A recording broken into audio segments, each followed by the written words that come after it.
कभी बादल होते हैं, कभी बरसात होती है, कभी ओले गिरते हैं। तो इससे क्या है कि जनता के अंदर और जो अपने आम जीवन के अंदर, चाहे बच्चे हो, चाहे बुजुर्ग आदमी हो और चाहे जवान भी हो, सर आप देखिए कि पूरा ये मई की आज तारीख हो गई है 14, 15, 16 करीब हो रही है।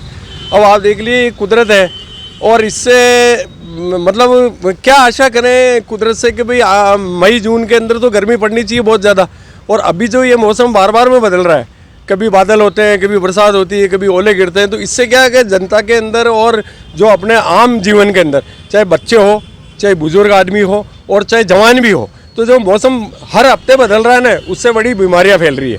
और मुश्किल से तो भगवान ने कृपा की थी कि भाई कोरोना से निजात मिली थी, और ये इस तरीके से अगर मौसम रहा तो ये एक तो क्या है कि बच्चों के लिए बहुत हानिकारक है, इससे काफ़ी बीमारियां फैल रही है। अब जगह जगह पे आप देख लीजिए कि आज के कूलर वूलर भी चल रहे हैं, डॉक्टर के पास जाते हैं, डॉक्टर मना करते हैं एसी का वो मत करिए।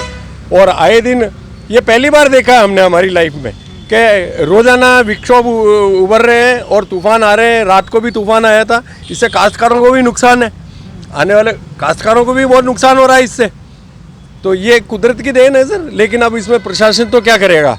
लेकिन ये है कि खुद को आपको अपनी शरीर का ध्यान रखना पड़ेगा, अपने परिवार का ध्यान रखना पड़ेगा, अपने जो भी आस पड़ोस हैं उनका गंदगी से वगैरह, क्योंकि अभी ये गर्मी के अंदर डेंगू भी फैलता है, इसलिए पीलिया भी फैलता है गंदे पानी से। तो इन चीज़ों का हमें खुद को ध्यान रखना पड़ेगा। नाम कांति शर्मा। भैया बात एक ऐसी है कि एक गाना है कि मौसम ने ली अंगड़ाई है, तो ये मौसम एक प्रकार से अंगड़ाई ले रहा है। जब अंगड़ाई लेता है ना तो एक विशेष रूप से एक परिवर्तन सा लगता है, चाहे आदमी लो चाहे कोई भी लो, तो मौसम ने ली अंगड़ाई है। तो इस हिसाब से गर्मी में धूल आंधी तो चलती है, लेकिन एक दिन में आजकल तीनों मौसम देखने को मिल रहे हैं। कभी सुबह कभी सर्दी लगती, कभी बारिश आ जाती, कभी आंधी आती, कभी तेज़ लू चल जाती है। इससे क्या है कि स्वास्थ्य के प्रति प्रतिकूल असर पड़ रहा है। आदमी विशेष तौर से जो श्वास रोगी है उनके लिए बहुत ही ये बुरा असर डाल रही है। इसके अलावा जो बुज़ुर्ग है वो एकदम गर्मी से सर्दी सहन नहीं कर पाते हैं, या सर्दी से वापस हवा तेज़ आंधी नहीं सहन कर पाते हैं। आँखों की बीमारियाँ बढ़ रही है, चेस्ट रोग की परेशानियाँ बढ़ रही है। तो ये मौसम एक प्रकार से जो परिवर्तन हो रहा है, ये मुझे लगता है कि ये एक प्रकार से पर्यावरण हमारे लिए उचित नहीं है। इसके दोषी भी हम लोग ही हैं, क्योंकि पर्यावरण को दूषित किया, बिगाड़ा, तो उसका दोष नहीं है, जो दूषित किया जिसने उसका दोष है।